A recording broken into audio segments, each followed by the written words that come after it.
మనందరినీ పార్టీకి రమ్మనేసి ఆయన నిద్రపోతున్నాడా ఏంటి? సార్ ఆయన బర్త్డే పార్టీకి ఎలా నిద్రపోతారు? అలా మనం చెప్పలేం, ఆయనకి 60 ఏళ్ళు అవుతున్నాయి. సుధీర్, కొంచెం బయటికి రానా? హలో. పార్టీ ఈ రోజా రేపా? లేదు పార్టీ ఈ రోజే, ఐమ్ షూర్. కొంచెం ఉండండి, నేను ఫోన్ చేసి చూస్తాను.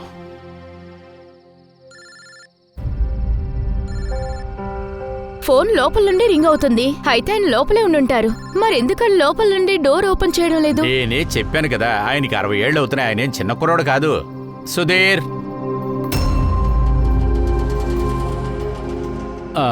మనం కిటికీ సైడ్ వెళ్ళి చూద్దాం. సార్, చూద్దాం.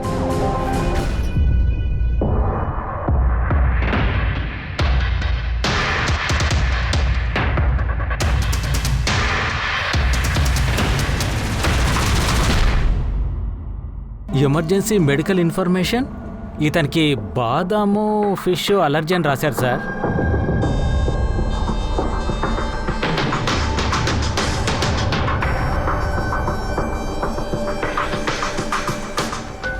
సార్, కేక్ కూడా సగం తిన్నారు. ఇక్కడ చూడండి. నాకేమనిపిస్తుందంటే కేక్ తిన్న 10 నిమిషాలకి వీళ్ళందరూ చనిపోయారు అనుకుంటున్నాను.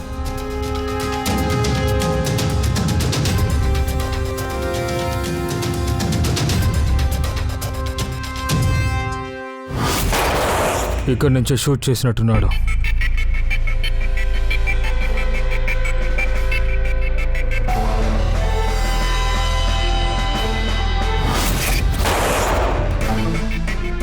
నాలుగో బాడీ ఎక్కడుంది? లోపల సార్.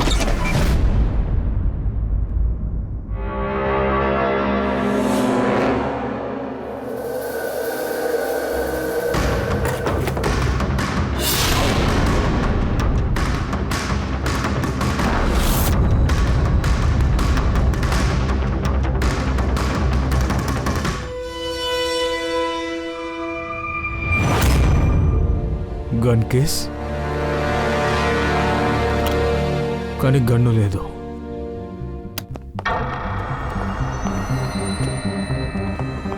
డాక్టర్ సార్, ఈ అటాక్ జరిగి ఎంతసేపు అయి ఉంటుంది అనుకుంటున్నారు? వీళ్ళ నలుగురి మరణము నిన్న మధ్యాహ్నం 2 నుంచి 4 గంటల మధ్య జరుగుండాలి. వీళ్ళెవరో ఏంటో తెలిసిందా? అవును సార్, తను సుధీర్ సార్, ఆర్కే ఇండస్ట్రీస్ కి చైర్మన్. తను తన మొదటి కొడుకు నీల్, చిన్న కొడుకు నితీష్. తర్వాత లోపలున్నారు కదా సార్, తను సుధీర్ కి వైఫ్ సార్, మాయా. సార్, నీల్ అలాగే రితేష్ ఇద్దరు కూడా ఆర్కే ఇండస్ట్రీస్ కు బోర్డు మెంబర్ సార్. కానీ కంపెనీ పొజిషన్ చాలా దారుణంగా ఉంది. క్లోజ్ చేసే పరిస్థితి వచ్చింది సార్. 5 నెలలుగా జీతాలే లేవు. అలాగే మార్కెట్ కూడా డౌన్ గా ఉంది. లెక్కలేనన్ని ప్రాబ్లమ్స్. మరైతే ఇక్కడెందుకు సెలబ్రేషన్స్ చేశారు? సార్, అది సుధీర్ సార్ కి అది 60వ బర్త్డే. బర్త్డే సెలబ్రేట్ చేశారా? అయితే ఇక్కడికి చాలా మంది వచ్చి ఉండాలి. ఆఫీస్ నుంచి కూడా చాలా మంది వచ్చారు సార్. వాళ్ళని నేను విచారించి పంపించేశాను. వాళ్ళందరూ కలిసే ఉంటున్నారా ఏంటి? కాదు సార్, ఇక్కడ సుధీష్ అలాగే మాయా ఉంటుంటారు. సుధీష్ నీలు రితీష్ కు వేరువేరుగా బంగ్లాలే కొనిచ్చాడు. వీళ్ళు అక్కడే ఉంటారు. ఈ రోజు వాళ్ళ డాడ్ బర్త్డే కోసమని ఇక్కడికి వచ్చారు. సార్, ఈవినింగ్ పార్టీ కూడా అరేంజ్ చేశారు. కేక్ కట్ చేసిన కొంతసేపటికి అందరూ చనిపోయారు. పార్టీని అరేంజ్ చేసిన టీం అంతా ఇక్కడే ఉన్నారు. డోర్ ఓపెన్ చేయలేదని అందరూ తిరిగి వెళ్లిపోయారు. అదే నాకిప్పుడు ఏమనిపిస్తుందంటే బయట నుంచి ఎవరో వచ్చారు. ఇక్కడ జరిగిందంతా నలుగురు మధ్యలోనే ఉంది. ఇంట్లో ఎవరైనా పని వాళ్ళు ఉంటారు కదా? అవును, ఉన్నారు సార్. కానీ ఊరికి వెళ్ళాడు కదా సుధీర్ సారు. ఈ ఒక్కరోజుకి ఎవరో ఒక పని మనిషిని రమ్మని చెప్పారు. వాళ్ళు నిన్నే వచ్చి పని ముగించుకొని వెళ్లారు. కానీ పార్టీ అయిపోయాక మళ్ళీ క్లీనింగ్ కోసమని పిలిపించారు. కానీ పార్టీ పూర్తయ్యేలోపు వీళ్ళని ముగించేశారు. ఇది మర్డర్ అయి ఉంటుంది. సరే డాక్టర్ సార్, నాకేమనిపిస్తుందంటే ఈ విషయంలో ఈ నలుగురు తప్ప 5వ వ్యక్తి ఎవరో ఉన్నారు. వాడు బయట నుంచి లోపలికొచ్చాడు. కాస్త శ్రద్ధగా చూడండి. ఇక్కడెక్కడా తలబడినట్టు ఆనవాల్లేవు. అన్నీ ఉన్న చోట ఉన్నట్టే ఉన్నాయి. నాకేమనిపిస్తోందంటే కేక్లో ఏదైనా మిక్స్ చేస్తుండాలి. దాన్ని తిని నలుగురు కళ్ళు తిరిగి పడ్డారు. ఆ తర్వాత 5వ వ్యక్తి లోపలికొచ్చాడు. తర్వాత అందరినీ వాడు షూట్ చేశాడు. ఇది 100% మర్డరే. మర్డర్ మాత్రం కాకుండా సూసైడ్గా కూడా ఉండొచ్చుగా. నువ్వు ఇంత ఖచ్చితంగా ఎలా చెప్తున్నావు? మీరు ఒకటి నోట్ చేశారా? ఆ 3 బాడీస్ని నోట్ చేసినప్పుడు స్ట్రగుల్కి తగిన ఎలాంటి గుర్తులు లేవు. ఈ సుధీర్ని చూడండి, కాలు కొద్దిగా ముడుచుకుని, బ్లడ్ లాస్ అయింది. నాకేమనిపించిందంటే బ్లడ్ తగిన తర్వాత కూడా కాసేపు ప్రాణం ఉంది. ఇతను కూడా మిగతా వాళ్ళకి కేక్ తిని పడిపోయి ఉంటే ఎందుకు ఇలా పడుంటారు? ఒకటి, ఇతను ముగ్గురిని షూట్ చేసి ఇతను చనిపోయి ఉండాలి. నా అంచనా అదే. విషయం అదే అయితే ఏ గన్తో షూట్ చేశారో ఆ గన్ ఎక్కడ? గన్ను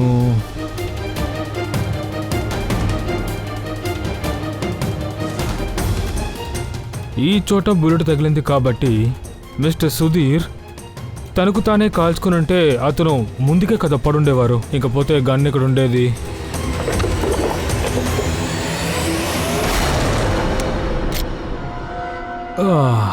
గన్ను దొరికింది. సార్ ఇది చూడండి, రితీష్ మొబైల్ దొరికింది. సార్ ఆయన కేక్ కట్ చేసిన తర్వాత ఇన్స్టాగ్రామ్లో తన ప్రొఫైల్ పెట్టారు, సెల్ఫీ అప్లోడ్ చేశారు.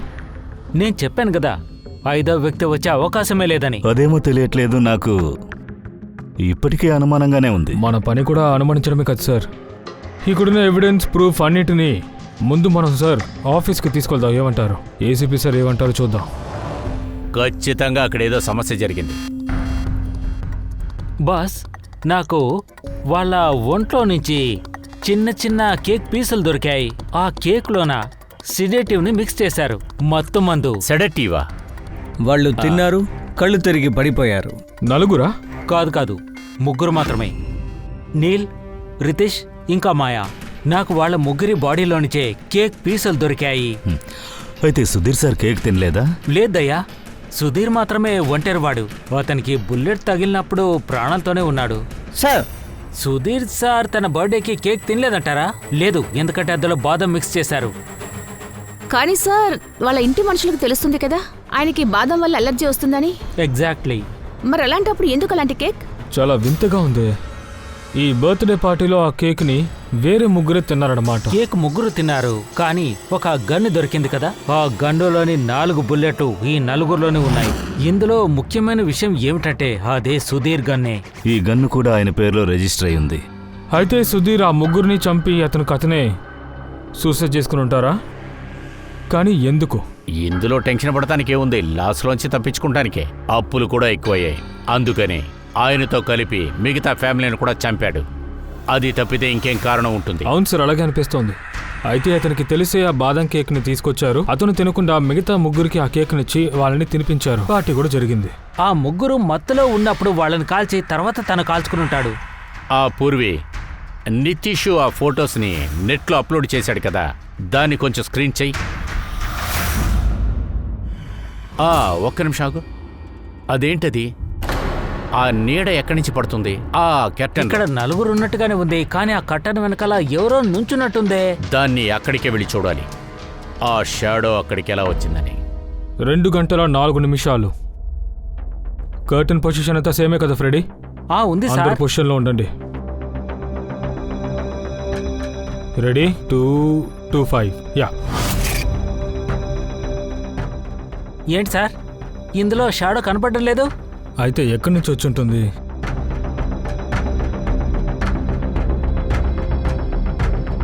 బహుశా అక్కడి నుంచి వచ్చి ఉంటుందా? పూర్వే ఎక్కడికి వెళ్ళి నుంచో. చాలా అక్కడుండు.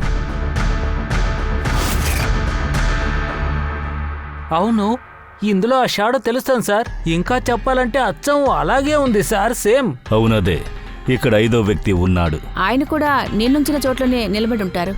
అయితే తనే సుధీర్ సార్ని తన ఫ్యామిలీని చంపాడు. తను ఆల్మోస్ట్ మనల్ని మోసం చేయాలని చూశాడు. ఇది మర్డరా లేక సూసైడా? వాడి నీడే వాడిని మోసం చేసింది. సార్ ఆ షాడోని బట్టి హంతకుణ్ణి ఎలా కనిపెట్టగలం? ఎలా కనిపెట్టడం?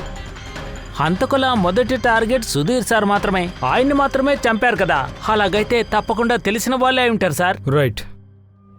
సుధీర్ పార్టీకి ఎవరినైతే పిలిచారో వాళ్ళందరినీ మళ్ళీ పిలవండి.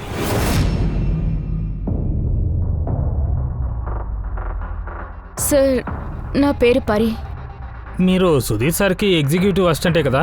అవును సార్. సార్ నేను Janvi. Marketing head. Yes sir. Sir నా పేరు చెకన్, నేను ఈ కంపెనీ లాయర్. అన్నట్టు సుధీర్ సార్కు మీరు పర్సనల్ లాయర్ కదా? అవును సార్. కానీ మీరు మా దగ్గర ఏం అడగాలనుకుంటున్నారు? సుధీర్ కంపెనీలో ఎంత కాకపోయినా 20 మంది పనిచేస్తారా? ఆయన్ని పార్టీకి మీ ముగ్గురిని మాత్రం పిలిచారంటే అర్థం ఏంటి? కారణం ఏమిటంటే మీరు ముగ్గురే సుధీర్ సార్కి చాలా క్లోజ్గా ఉన్నారని అర్థం. సార్ నేను ఆల్రెడీ చెప్పాను కదా, నేను ఆయన ఎగ్జిక్యూటివ్ అసిస్టెంట్ని. ఒక ఎగ్జిక్యూటివ్ అసిస్టెంట్తో ఇంత పర్సనల్ రిలేషన్షిప్పా? సార్ నేను ఆయన పని మాత్రమే కాదు, నేను ఆయన జీవితాన్ని కూడా మేనేజ్ చేస్తున్నాను. I mean personal and professional. ఆ రోజు కూడా నేను పార్టీని మేనేజ్ చేయడానికే వెళ్ళాను, సెలబ్రేట్ చేయడం కోసం కాదు. అయితే మీరేమంటారు వకీల్ గారు? సార్, సుధీరు నేను కూడా చిన్న వయసు నుంచి ఫ్రెండ్సే. ఆయన బర్త్డేకి నేను ఎలా వెళ్ళకుంటుంటాను. మరి మీరు మిమ్మల్ని ఎందుకు సుధీర్ సార్ పార్టీకి ఇన్వైట్ చేశారు? సార్ అది సుధీర్ సార్ ఇన్వైట్ చేయలేదు, నీలే ఇన్వైట్ చేశారు. నేను నీలు చాలా క్లోజ్ ఫ్రెండ్స్గా ఉన్నాం. అలాగా? అయితే మీరే కదా తన షెడ్యూల్ని మొత్తం పూర్తిగా చూసుకుంటుంది. అయితే అప్పుడు పార్టీ జరిగినప్పుడు అతన్ని ఇంకెవరైనా కలవడానికి వచ్చారా? అంటే మీటింగ్ ఏమైనా ఉందా? సార్ ఆ రోజు బ్యాంక్ హాలిడే వల్ల మీటింగ్స్ అపాయింట్మెంట్స్ ఏవీ లేవు. ఆ రోజు ఆయన బర్త్డే వల్ల ఆయన ఫ్యామిలీతో టైం స్పెండ్ చేయాలని అనుకున్నారు.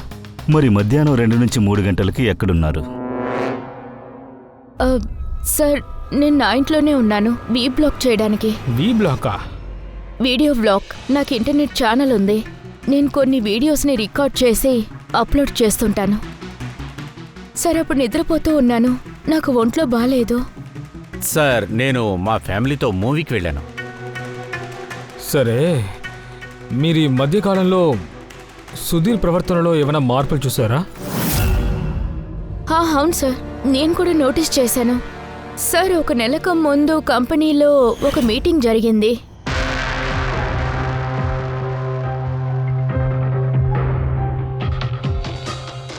Sir courier sir. లోపలికి రా. ఏంటి విషయం? ఓకే, నువ్వు బయలుదేరు. Thank you sir.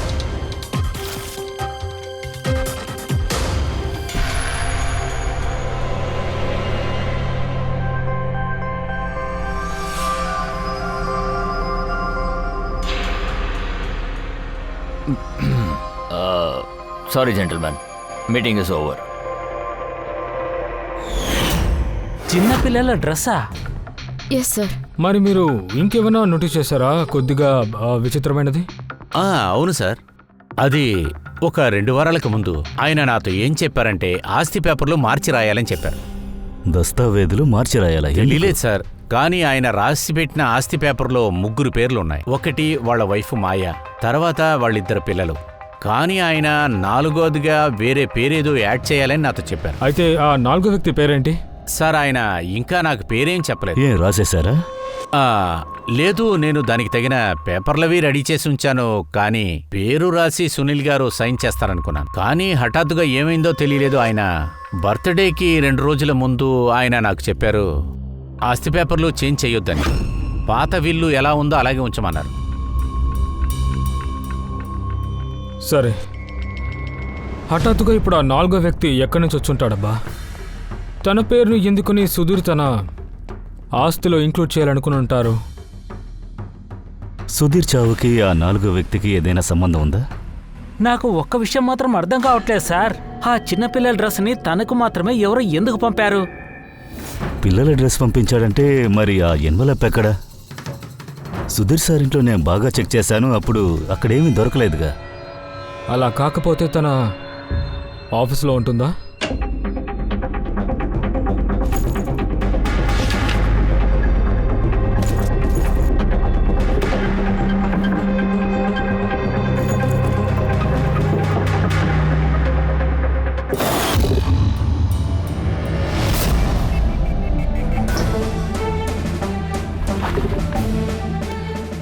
దొరికింది.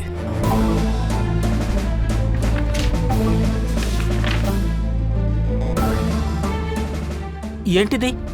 ఈ ఎన్వలప్లో పోస్టల్ స్టాంపో సెండర్ అడ్రస్సో లేదు సార్. అయితే ఆ పార్సల్ని ఎవరో తీసుకొచ్చి ఇచ్చారు. ఒకవేళ ఎన్వలప్ని తిన్నగా కంపెనీ పోస్ట్ బాక్స్లో వేశారా ఏంటి?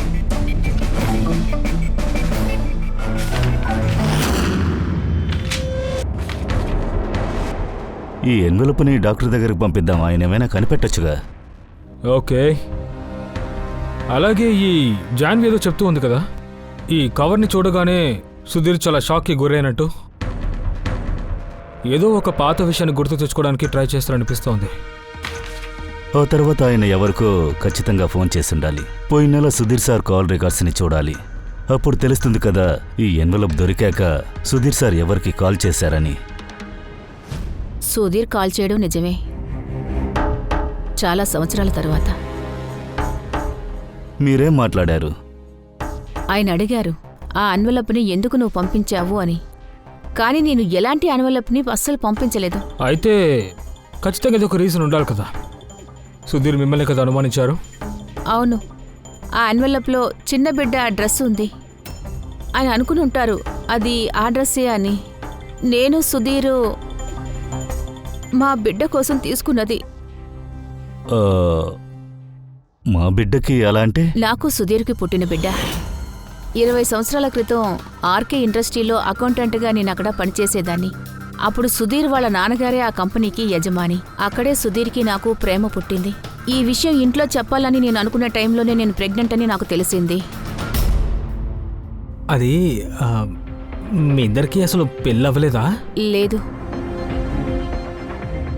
సుధీర్ నాకు మాటిచ్చారు, కానీ వాళ్ళ పేరెంట్స్ అసలు ఒప్పుకోలేదు. వాళ్ళలాగా నేనేమీ పెద్ద డబ్బుగలదాన్ని కాదు కదా. వాళ్ళు సుధీర్ పెళ్లిని చాలా గొప్పింటి సంబంధం తీసుకొచ్చి చేయాలని అమ్మాయిని చూసి చేద్దాం అనుకున్నారేమో.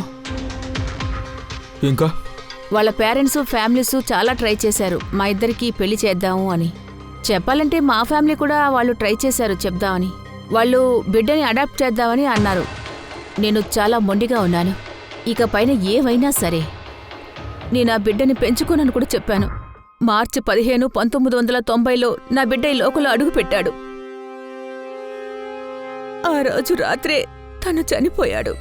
ఏ బిడ్డనైతే నేను ఎత్తుకుని ముద్దులాడాలనుకున్నానో, చిన్న చిన్న బట్టలు వేసి ఆనందించాలనుకున్నాను, వాడు నన్ను వదిలి వెళ్ళిపోయాడు. ఆ సమయంలో నాకేమనిపించిందంటే సుధీర్ నాతోనే ఉంటాడనుకున్నాను, సపోర్ట్ చేస్తారనుకున్నాను. కానీ అంతకంటే ముందే ఆయన నాతో మాట్లాడడం అసలు మానేశారు. అదే సంవత్సరం ఆయన మాయాని పెళ్లి చేసుకున్నారు. అందువల్ల మీరు పెళ్లి చేసుకోలేదు, ఇప్పటి వరకు ఒంటరిగానే బ్రతుకుతున్నారు. అవును సార్. సుధీర్ సార్ మిమ్మల్ని నమ్మించి మోసం చేసినందుకు దాన్ని తలుచుకుని మీరు బాధపడింటారు కదా. ఆయన మీద మీకు కోపం కదా? నన్ను తప్ప ఆయన ఇంకెవరిని దూరంగా ఉంచుతారు. ఆయన మీకు హక్కు ఇవ్వనందున మీరు ఆయన ఆస్తిలో భాగం అడిగారా? ఆస్తిలో భాగం లేదన్న వెంటనే భోజనంలో విషం పెట్టి చంపేశారు. నేనేమి ఆయన చంపలేదు. నేనెందుకు ఆయన చంపుతాను? ఆయన ప్రాణాలతో ఉండాలని నేను కోరుకున్నాను. జీవితాంతో కుమిలి కుమిలి ఏడవాలనుకున్నాను. సుధీర్ సార్ ఏ రోజైతే చనిపోయారో ఆ రోజు 2 నుంచి 3 గంటల వరకు ఎక్కడున్నారు? నేను ఇంట్లోనే ఉన్నాను. అందుకు మీ దగ్గర విట్నెస్ లేదా ఏమైనా ఎవిడెన్స్ ఉందా? ఎలాంటి ఎవిడెన్స్ లేవు. హలో, చెప్పండి సార్. ఓకే సార్, నేను వీళ్ళతో చెప్తానులే సార్. సరే sir. Okay sir. Sir Solanki sir మిమ్మల్ని ల్యాబ్కి రమ్మన్నారు. అతనేదో మీకు చూపించాలంట. ఓకే. నేనిప్పుడు చెప్పినా మీరు నమ్మరు బాస్. ఆ ఎన్వలప్ని నేను 1కి 4 సార్లు బాగా చెక్ చేశాను. దాంట్లో ఎవరి ఫింగర్ ప్రింట్స్ కనపడలేదు. కానీ ఆ ఎన్వలప్లో నుంచి నాకు ఒక DNA శాంపుల్ దొరికింది. ఎవరా ఎన్వలప్ని పంపించారో బహుశా వాళ్ళు మర్చిపోయి వాళ్ళ ఎంగిలితో దాన్ని మూసుంటారు. అందువల్ల నాకు అందులో ఉన్న ట్రేసెస్ నాకు దొరికాయి సార్. దాంతో నేను DNA ప్రొఫైల్ తయారు చేశాను. కానీ సార్ DNA టెస్ట్కి లేట్ అవుతుంది కదా? అవును, మరొక 5 రోజుల్లో నేను ఢిల్లీ వెళ్తున్నాను కాన్ఫరెన్స్ కోసం. కానీ ఈలోపుగా నేను కొన్ని ప్రైమరీ టెస్ట్ అని చేసి చూశాను. అసలు ఆ టెస్ట్లో ఏమొచ్చిందో మాకు చెప్పండి. ఈ టెస్ట్ నుంచి నాకు ఏం తెలిసింది అంటే ఈ DNA ఎవరిదైతే ఉందో ఇది సుధీర్ గారికి సరిగ్గా మ్యాచ్ అవుతోంది. ఏంటి? అలా అయితే అది అలాగైతే ఈ ఎన్వలప్ని ఎవరైతే పంపించుంటారో వారు ఖచ్చితంగా సుధీర్ గారి బ్లడ్ రిలేషన్ అయి ఉంటారు. అప్పుడు సునీల్కి సంబంధించిన సొంత వాళ్ళు ఎవరో ఆయన్ని బ్లాక్మెయిల్ చేశారు. అది ఎవరై ఉంటారు? అది ఎలాగ మనం కనిపెట్టాలి? సార్ అది అతిథి కడుపులో ఉన్న బిడ్డ చనిపోయింది కదా, అలా ఉండి కూడా ఎలా? సార్ తర్వాత మిగిలింది సుధీర్ సార్ పిల్లలిద్దరు, రితీష్ ఇంకా నీల్. ఒకవేళ ఆ ఇద్దరికి సుధీర్ అలాగే అతిథి గురించిన రహస్యాలని తెలిసాయేమో. అందుకే బ్లాక్మెయిల్ కూడా చేసుండొచ్చు ఒరిజినల్ డ్రెస్సులు పంపి. సార్ మనకు ఆ పిల్లల డ్రెస్ దొరికాయి కదా, అవి నిజంగానే పాతవా లేదంటే కొత్త వాటిని పాతదిలా మార్చడానికి ప్రయత్నించారా? చెప్పండి. నేను దాన్ని స్పెషలైజ్డ్ ల్యాబ్లో టెస్ట్ చేయడానికి పంపాను. తొందరలోనే విషయం తెలుస్తుంది. అవును పూర్వి, సుధీర్ గారి పిల్లల గురించి ఏదైనా తెలిసిందా? వాళ్ళేం చేస్తూ ఉన్నారు? సార్ 1 సంవత్సరానికి ముందు సుధీర్ సార్ వాళ్ళ పిల్లల్ని బోర్డు మెంబర్గా కూడా నియమించారు. ఆ తర్వాతే ఆ కంపెనీ బాగా లాస్లోకి వెళ్ళింది. ఆ తర్వాత వాళ్ళిద్దరూ ఆ కంపెనీ డబ్బుని ఇష్టానికి వాడుకున్నారు. ఖరీదైన బళ్ళు, విచ్చలవిడి ఖర్చులు ఇవన్నీ చేశారు. కానీ ఇంకే పని చేయలేదు. సో సుధీర్ తన పిల్లల్ని బాగానే ప్రేమించారు. ఇద్దరి కోసము విడివిడి బంగ్లా. ఒకవేళ ఇలా జరుగుంటుందా? ఇద్దరూ కలిసి ఎన్వలప్ని లెటర్ బాక్సులో వేశారా ఏంటి? ఒక్క విషయం అర్థం కావట్లేదు, కానీ బ్లాక్మెయిల్ ఎందుకు చేశారు? ఇంక దేనికి? డబ్బు కోసమే. కంపెనీ లాస్లో వెళ్తుంది కదా. కరెక్ట్. కంపెనీని మూసేయడానికి ముందు వీలైనంత వసూలు చేద్దామనుకున్నారు. ఒకవేళ సుధీర్ పిల్లలే తనని డబ్బు కోసం బ్లాక్మెయిల్ చేసున్నారంటే వాళ్ళ బ్యాంక్ అకౌంట్లోకి ఖచ్చితంగా డబ్బులు వచ్చుండాలి. ఒక పెద్ద అమౌంట్ వచ్చుంటుంది. ఒక పని చేయండి, వాళ్ళ కంపెనీ అకౌంట్, పర్సనల్ అకౌంట్ అన్నీ చెక్ చేయండి. బాగా చూడండి, పెద్దదిగా ఏదైనా అమౌంట్ ట్రాన్స్ఫర్ అయిందో. సార్ దొరికింది సార్. ఆర్కే వైప్స్ నుంచి ₹1,00,00,000 ట్రాన్స్ఫర్ అయింది సార్. ఎవరి అకౌంట్కు ట్రాన్స్ఫర్ అయింది? ఒక్క నిమిషం సార్, నేను చూస్తాను. అది రితేష్ లేకపోతే నీళ్ళ అకౌంట్ ఏంటుంది సార్? కాదు సార్, ఇది ప్రైవేట్ అకౌంట్. రేచల్ అనే పేరులో ఉంది. ఏ డబ్బు? మీరందరూ అసలు ఏం మాట్లాడుతున్నారు? నాకేమీ తెలీదు. ఏ డబ్బా? అదేమిటంటే ఆర్కే వైప్స్ నుంచి నీ అకౌంట్కి ట్రాన్స్ఫర్ అయిన డబ్బు గురించి అడుగుతున్నాను. అర్థమైందా? ఇప్పుడు గుర్తొచ్చిందా? ఓ, అది నా శాలరీ. నేను అక్కడ వర్క్ చేస్తూ ఉన్నాను. శాలరీనా? 11 కోట్లు శాలరీనా? అది 2 వారాలకి. అలా అయితే నీ వారం శాలరీ 22 కోట్లా? అలా ఏం పని చేశావు? బ్లాక్మెయిల్ చేయడం ఇంకేముంది, నువ్వు రితేష్ కలిసి సుధీర్ సార్ని బ్లాక్మెయిల్ చేశారు. ఇలా చూడు రేచల్, మాకు బాగా తెలుసు నువ్వు ఆ కంపెనీలో ఒక్క రోజు కూడా పని చేయలేదు అని. కనీసం మీరు ఎప్పుడైనా నిజం చెప్తారా? లేదంటే రితేష్ ఇప్పుడు ప్రాణాలతో లేడు. తనకి పడాల్సిన శిక్ష కూడా నీకే పడుతుంది. అర్థం చేసుకో. బ్లాక్మెయిల్కి శిక్ష ఏంటో నీకు తెలుసా? నేను ఎవరిని బ్లాక్మెయిల్ చేయలేదు. అలాగైతే సుధీర్ సార్ నీకు ఊరికైనా 11 కోట్లు ఇస్తారంటావా? సుధీర్ అంకుల్ నాకు అది ట్రాన్స్ఫర్ చేయలేదు. మరి ఇంకెవరు పంపారు? నా బాయ్ ఫ్రెండ్ రితీష్. అతనే చెప్పాడు ఆ కంపెనీ డబ్బుని వేరొక చోట పెట్టాలి అని. వేరే చోట? ఎందుకు? తెలీదు సార్, నేను కూడా అడగలేదు. నువ్వు రితేష్ని అడగను లేదు. ఆ తర్వాత తను చనిపోయాక పోలీసులు కూడా ఇన్ఫార్మ్ చేయలేదు. ఏమనుకున్నానంటే రితీష్ ప్రాణాలతో లేడు. సో ఆ డబ్బు నేనే తీసుకోవాలనుకున్నాను. ఎవరికీ తెలియదనే అనుకున్నా. ఎవరు ఎందుకోసం ఆ ఫ్యామిలీని చంపారో నాకు అర్థం కావట్లేదు. పరి వాడు వీడియో చేసుకుంటూ ఉన్నాడు. జాన్వికి ఒంట్లో బాగోలేదు. తర్వాత జగన్నాథ్ వాళ్ళ ఫ్యామిలీతో మూవీకి వెళ్ళాడు. ఆ 5వ వ్యక్తి ఎవరనేదే నాకు అర్థం కావట్లేదు. అది ఎవరై ఉంటారో, ఎందుకు వాడు సుధీర్కి ఆ ఎన్వలప్ని పంపించాడు, వాడు ఎవడై ఉంటాడు? ఆ 4వ వ్యక్తి పేరు కూడా సుధీర్ ఆస్తి పేపర్లో పెట్టాలనుకున్నాడు, కానీ యాడ్ చేయలేదు. ఎవరై ఉంటారు?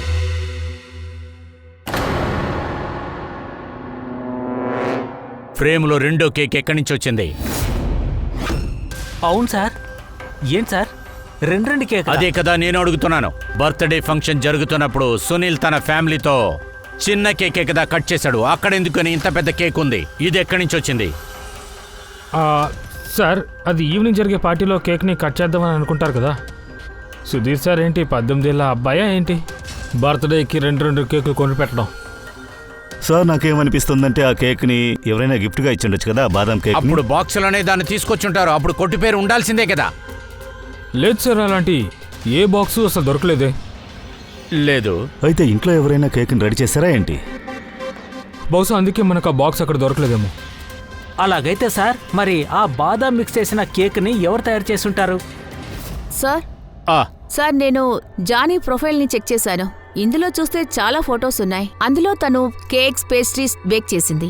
బేకింగ్ అంటే తనకి చాలా ఇష్టం అనుకుంటాను. అవును, నాకు బేకింగ్ అంటే ఇష్టం. అయితే దానికేంటి? ఏం లేదు, నువ్వు సార్ కోసం నువ్వు బాదం కేక్ని రెడీ చేసావు కదా. నాకు బాగా తెలుసు ఆయనకి బాదం అంటే అలర్జీ అని. మరి నేనెందుకు బాదం వేసి కేక్ చేస్తాను? ఎందుకంటే ఆయన కేక్ తినకూడదని అనుకున్నావు. తింటే కళ్ళు తిరిగి పడిపోతారు. కానీ నువ్వేమనుకున్నావంటే తనని చంపేటప్పుడు తను మత్తులోనే ఉండాలని, నీ ముందు గిలగిలా కొట్టుకోవాలని, భయపడాలని, అంతే కదా? నేను సుధీర్ అంకుల్ని ఎందుకు చంపుతాను? నువ్వు కేక్లో సెడేటివ్ని మిక్స్ చేసావు రితేష్, నీల్, మాయాని చంపడం కోసం. మీరందరూ మార్చి మార్చి ఎందుకు ఇలా మాట్లాడుతున్నారు? ఎక్కువ యాక్ట్ చేయొద్దు. నువ్వే కదా చెప్పావు ఆ రోజు నీకు ఒంట్లో బాగోలేదని. ఇంట్లోనే ఉన్నాను, నేను ఎక్కడికి వెళ్ళలేదని చెప్పి. మరి పార్టీకి ఎలాగెళ్ళావు? వెళ్ళావా లేదా? అది నేను నిజంగానే 2 గంటల వరకు పడుకున్నాను. నేను నిద్ర లేచిన తర్వాత నాకేమనిపించిందంటే కొంచెం బెటర్గా ఫీల్ అయ్యాను.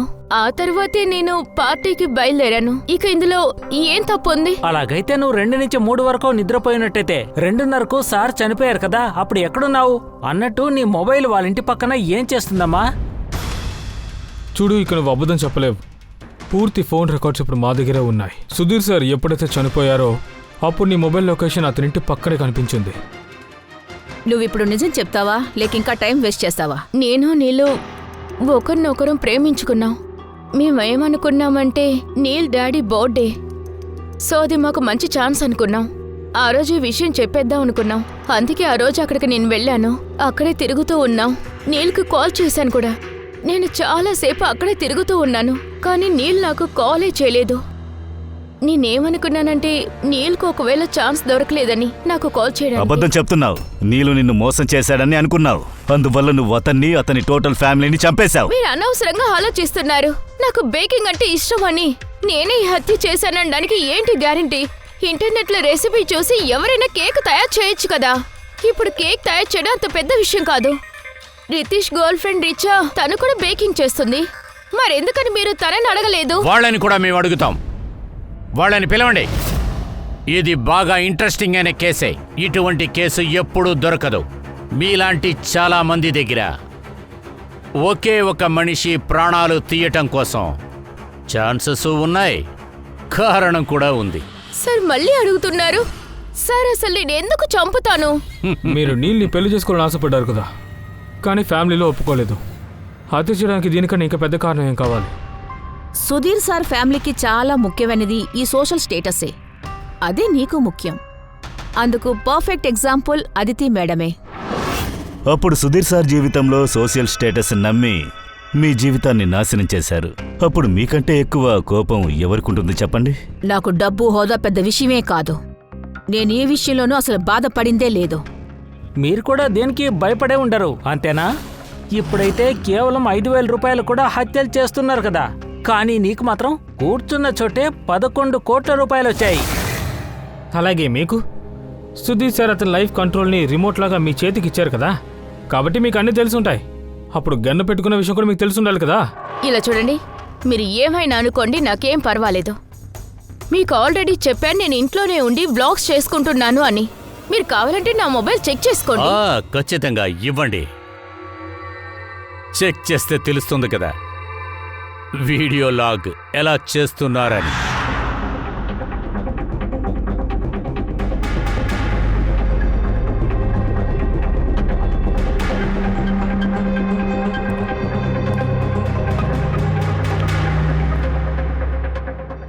సార్, ఇప్పుడైనా మీరు నన్ను నమ్ముతారా? ఆ రోజు నేను ఇంట్లోనే ఉన్నాను, వీడియో వ్లాగ్స్ చేసుకుంటున్నానని. DIYనా అంటే? Do it your self. Sir, నా ఇంటర్నెట్ వ్యూవర్స్ కోసం వాళ్ళు ఎలా ఈజీగా పనులు చేసుకోవాలని నేర్పిస్తాను. Do it your self. Sir, దాన్ని బాగా చూడండి. డేట్ కూడా అదే. అదే. ఈ వీడియో ఆరోజు షూట్ చేసిందా? సో చెప్పు పూర్వి. సార్, ఆ మెమరీ పవర్లో డేటు టైం చెక్ చేశాను. వీడియో ఆ రోజే తీశారు, 2 నుంచి 4 లోపు. అలాగా? ఇంకా సార్, ఈ పరి మొబైల్ లొకేషన్ కూడా క్రాస్ చెక్ చేసాం. ఆ టైంలో ఈడు కూడా ఇంట్లోనే ఉన్నారు సార్. పూర్వి, నువ్వు ఒక పని చెయ్యి. ఈ 4 ఆడాలను కూడా వేరే వేరే రూమ్లో కూర్చోపెట్టి. సో పదండి.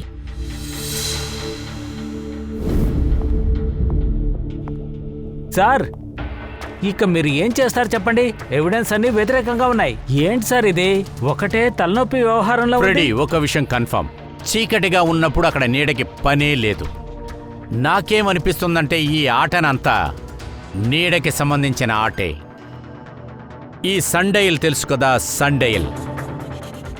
సన్డైల్ అంటే ఈ సూర్యుడు వెలుతురు ఎటువైపు అయితే పడుతుందో దాన్ని బేస్ చేసుకుని మనం టైం కనుక్కోవచ్చు. సన్డైల్ అంటే అదొక విషయం. దాన్ని పెట్టుకొని ఆకాశంలో సూర్యుడిని కూడా మనం కనిపెట్టచ్చు. దాన్ని ఉపయోగించి టైం ఏంటని కూడా మనం కనిపెట్టచ్చు. ఇప్పుడు చూడు, మనం బ్రతుకుతున్న భూమి తిరుగుతూ ఉంది కదా, దాన్ని పెట్టి చూసుకున్నామంటే సూర్యుడి ప్లేస్ కూడా మారుతుంది. అలా ఉన్నప్పుడు సన్డైల్ పొజిషన్ కూడా అలా మారుతూ ఉంటుంది. అదొక్కటే సార్ అర్థం కావట్లేదు. కానీ దానికి ఈ కేసుకు సంబంధం ఏమి సార్? కనెక్షన్ ఉంది ఫ్రెడీ. పరి ఈ ఎవిడెన్స్ని మొత్తంగా మనం పరి దగ్గర నుంచే కదా కలెక్ట్ చేసాం. కానీ పరి ఎటువంటి మనిషి అంటే అన్ని ఎవిడెన్స్లను కూడా మ్యానిపులేట్ చేయగలరు. మెమరీ కార్డులో డేట్ కూడా మార్చి ఉండొచ్చు. ప్రతి ఎవిడెన్స్ను కూడా సూపర్గా కంట్రోల్ చేయొచ్చు. కానీ ఆ సూర్యుడిని మాత్రం కంట్రోల్ చెయ్యనేలేం. ఆ, ప్రకాశంగా కనపడుతున్న ఆ సూర్యుడు ఎప్పుడు కూడా తప్పైన టైంని చెప్పనే చెప్పదు. కానీ ఈ వీడియోలో పరి టైం అండ్ డేటింగ్ చేంజ్ చేసి ఉంటుందా సార్? ఒకవేళ చేంజ్ చేసి ఉండొచ్చు, చేయకుండా కూడా ఉండొచ్చు. ఇప్పుడు మనం ఈ షాడోస్ను అడిగి చూద్దాం. పరి చెప్పేది నిజమా లేదా అబద్ధమా అని అప్పుడే తెలుస్తుంది. ఓకే, అన్నీ అలాగే ఉన్నాయిలే. అది అక్కడ పరి వీడియోలో ఉన్నట్టు ఉంది.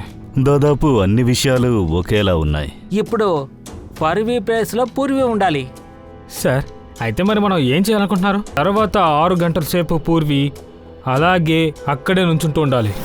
అంటే పరి వీడియోలో ఉన్నట్టు. మనం ఇప్పుడు ఏం తెలుసుకోబోతున్నామంటే, ఒకవేళ పరి చెప్పింది నిజమే అయినట్లయితే 2 to 4 సమయంలో పూర్వి ముఖం మీద ఆ వెలుతురు కరెక్ట్గా పడుతుంది, అచ్చం పరి ఫేస్లో తెలిసినట్టు. ఒకవేళ సార్ నా షాడో హరి షాడోతో మ్యాచ్ అవ్వకపోతేనో మరప్పుడు? అప్పుడు చూసుకుందాం. రే కెమెరా ఆన్ చేయి.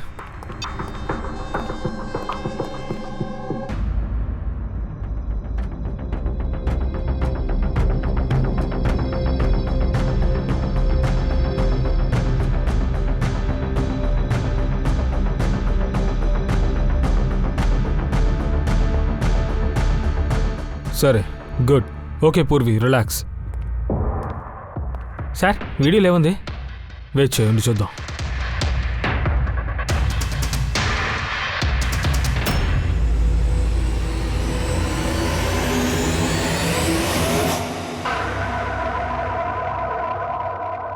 ఉదయం 10 నుంచి 1 గంట వరకు నువ్వు ఈ వీడియోని రికార్డ్ చేసావో తెలిసింది.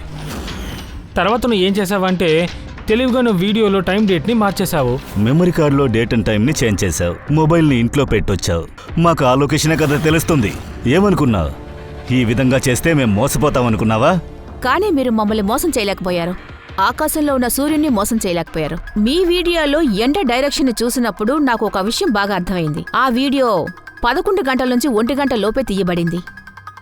బాగా పథకం వేసావు, కానీ రీసెర్చ్లు మాత్రం నువ్వు ఈజీగా దొరికిపోయావు. చూడు, నీ గురించి అన్ని డీటెయిల్స్ మేము సేకరించాం. పరి, మాకు దాదాపుగా 4 గంటలే పట్టింది నీ డిఎన్ఏని టెస్ట్ చేసి అది ప్రూవ్ చేయడానికి. అంటే నువ్వు సుధీర్ సార్కి కూతురువని. ఆ విషయాన్ని ఎవరు దాచలేరుగా.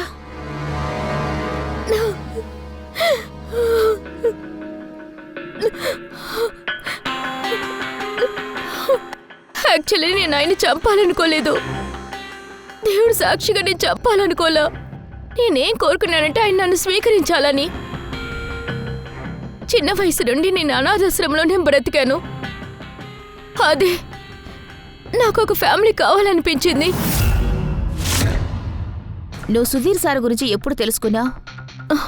అది నా చిన్న వయసు డ్రెస్సు వల్లే. దానికి ఒకే ఒక ప్రూఫ్ హాస్పిటల్ కార్డే. అది ఆయన తీసుకోవడం మర్చిపోయారు. ఆ కార్డులో నాన్న ఫోన్ నెంబర్ ఉంది. నేను నాన్నని ఎంతగానో వెతికాను. తర్వాత చివరిగానే ఆయన కంపెనీ గురించి తెలిసింది. సరే, నువ్వెందుకు అతని కంపెనీలో జాయిన్ చేసావు? నువ్వు తలుచుకుంటే డైరెక్ట్గా అతనే మీ చేసే చెప్పుండొచ్చు కదా, నువ్వే అతని కూతురని. కానీ నేను ముందు తెలుసుకోవాలనుకున్నాను, చూడాలనుకున్నాను కూడా. ఆ తర్వాతే నిదానంగా విషయం తెలిసింది. మోసమైన వాడు కాదు, మంచి మనిషి అని. అప్పుడే నాకు అనిపించింది, ఒకవేళ ఆయన ఏదో చిక్కుల్లో ఇరుక్కున్నాడు, అందుకని నన్ను అనాథాశ్రమంలో వదిలి వెళ్ళారని. కానీ ఇప్పుడంతా సరైపోయింది కదా. ఇప్పుడైనా ఆయన నన్ను తీసుకువెళ్ళొచ్చుగా.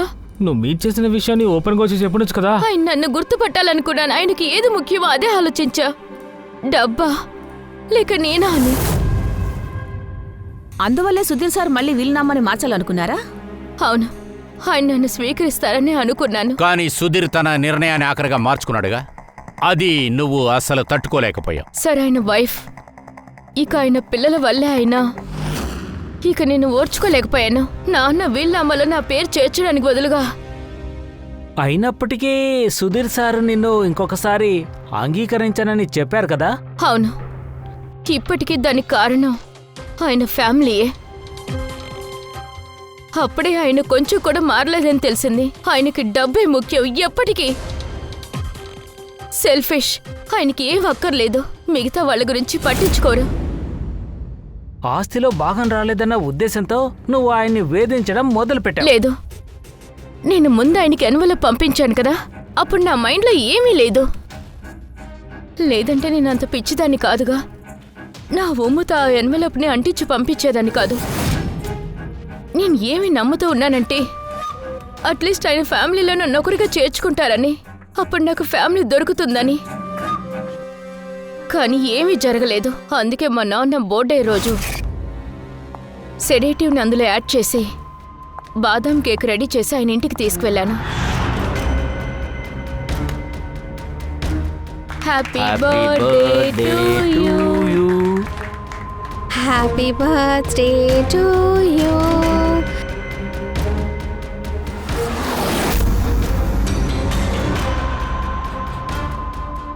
నాకు బాదం అలర్జీ మా.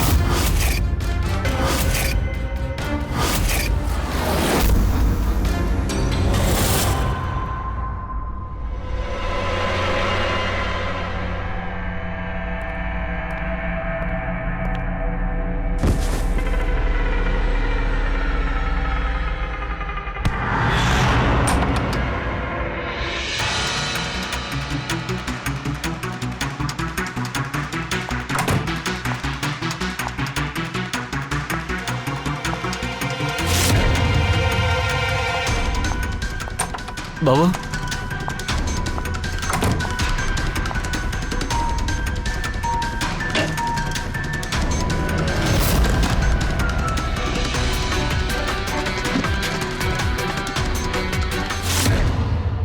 సో సుధీర్ సార్ ఫ్యామిలీలో ఉన్న వాళ్ళందరినీ చంపేశావు. నువ్వు అనుకున్నది సాధించావు. ఇప్పుడు నీతో పాటు తన ఫ్యామిలీ మెంబర్స్ ఎవరు మిగిలేలా ఉండరు. జైలుకి వెళ్ళటానికి ముందు నిన్ను నేను ఒకరికి ఇంట్రడ్యూస్ చేద్దాం అనుకుంటున్నాను.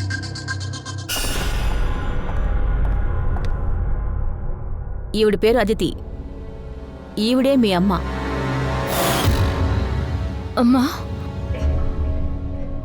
మీతో అబద్ధం చెప్పారు. నీ బిడ్డ చనిపోయారని చెప్పారుగా.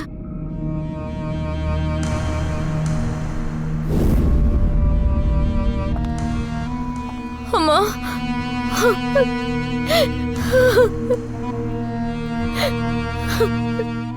మీ కూతురు పర్రి సుధీర్ తర్వాత వాళ్ళ కుటుంబాన్ని నాశనం చేసింది. మాకు కూడా బాధగానే ఉంది. మీరిద్దరూ మళ్ళీ కూడా విడిపోయే బ్రతకాల్సి ఉంటుంది.